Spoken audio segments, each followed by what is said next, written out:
guys, it's Mrs Marjot here again.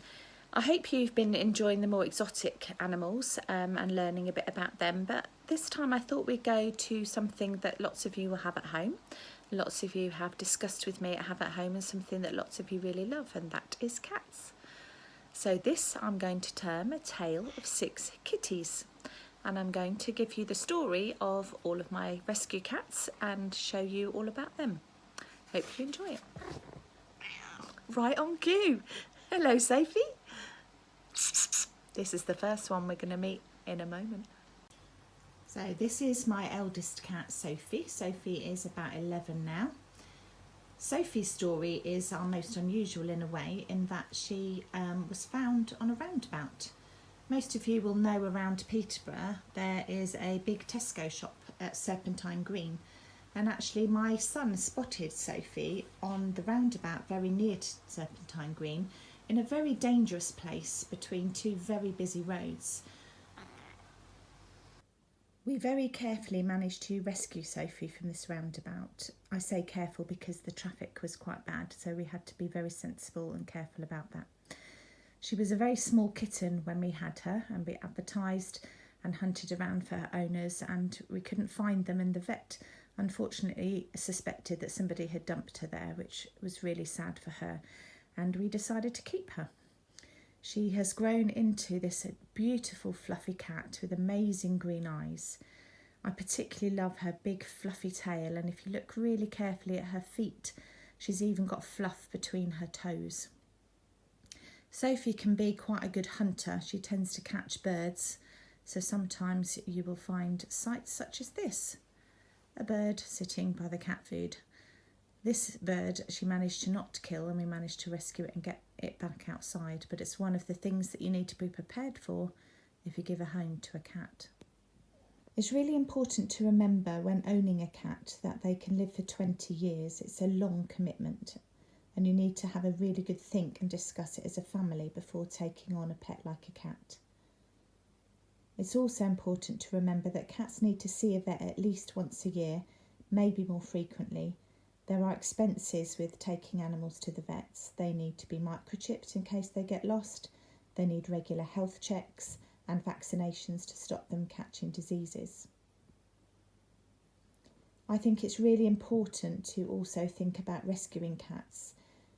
Lots of my cats have come from rescue organisations who take cats that no longer have a home, or cats who are found abandoned or hurting, and they rehome them and they look for a lifetime home. So you do need to be prepared to give that cat a home for the rest of its life, which, as I say, can be a good 20 years. It can be very rewarding, but it's a really important decision to make, not one to be made lightly. So this little tabby is Lily. Lily was a very tiny kitten when we got her from Grantham Rescue Centre.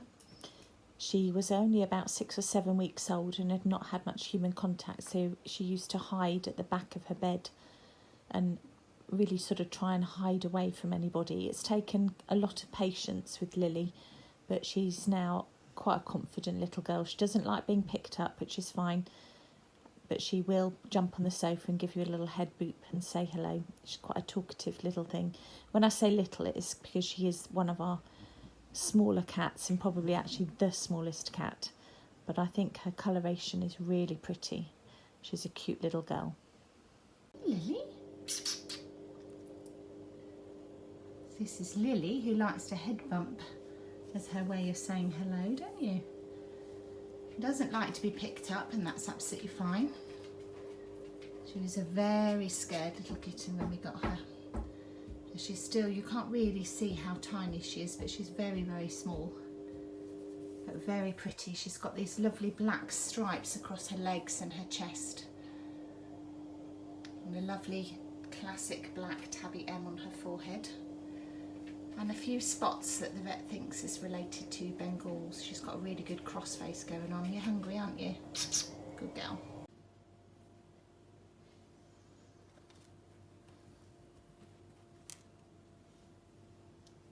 So inside this fish is something called catnip, which is a grass that grows that cats absolutely love.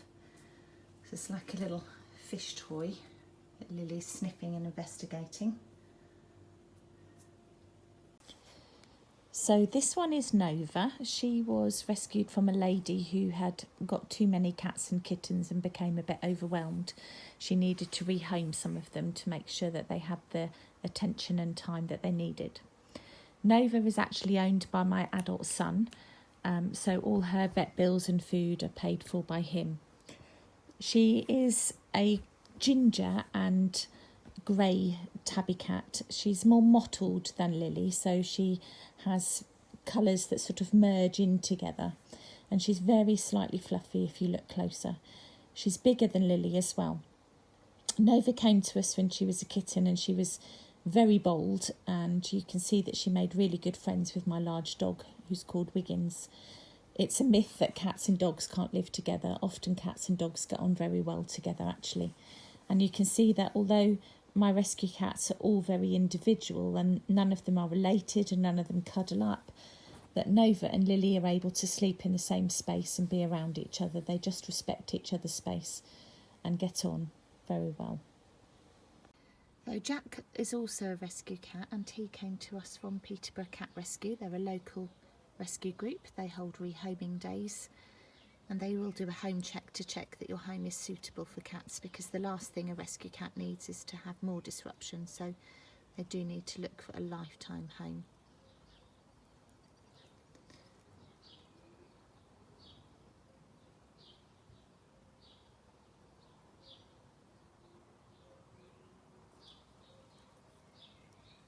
So Jack came to us when he was an adult cat, so he was probably 2 or 3 years old when we got him. He's now 5 or 6 years old. We're not quite sure exactly how old he is, because sometimes you don't know the history when you have a rescue cat. He's quite a chatty boy, so the first thing you often hear in the morning with our household is Jack meowing, saying, "Can you get up please and give me my breakfast?" Jack's favourite thing to do is to cuddle. He properly cuddles. He will put his paw round each side of your neck and really snuggle in close and just purr and purr. He is a really affectionate young man. Jack is owned by my eldest daughter, who's an adult. She can't unfortunately have him living with her at the moment, so until she moves in the next year or two, Jack is happily at home with us and the rest of our cats. He's a very friendly chap and integrated into the house very well. That means we introduced him very carefully, and he's quite happy being around my other cats and the dogs at home. So this is Casper. I think he's one of our most hilarious cats. The positions he gets himself into, he jumps in bags, inside tents, plays with balls in the bath. He's just a very funny cat. Casper also came from Peterborough Rescue, the same place that we got Jack from. The story we know of Casper is that he was born on a garage roof outside. He was abandoned by his mother, and unfortunately some of the kittens died, and Casper and some siblings were rescued, taken in and were hand reared. That means they were brought up by human beings instead of by a cat mother. At the point we got Casper from Peterborough Cat Rescue, he was fully weaned, as in he no longer needed bottle feeding with milk, and he was quite a confident little kitten. Casper very much likes to live outside in the summer. He does come home about once a day, but he prefers to sleep under bushes, or he'll sleep in my shed, than to be indoors. This is probably because he was born outside and he feels most comfortable outside. He's a very chatty cat. He plays and is just very funny in his demeanour and the positions that he gets himself into when he's asleep. He's a proper little character. So the final cat I'm going to show you is my gorgeous ginger boy. He is called Simba. I'm sure lots of you know where his name might come from. I didn't choose his name, he already had his name, but I liked it, so decided to keep it. We got Simba just before lockdown, just before the schools were closed by the government due to the coronavirus.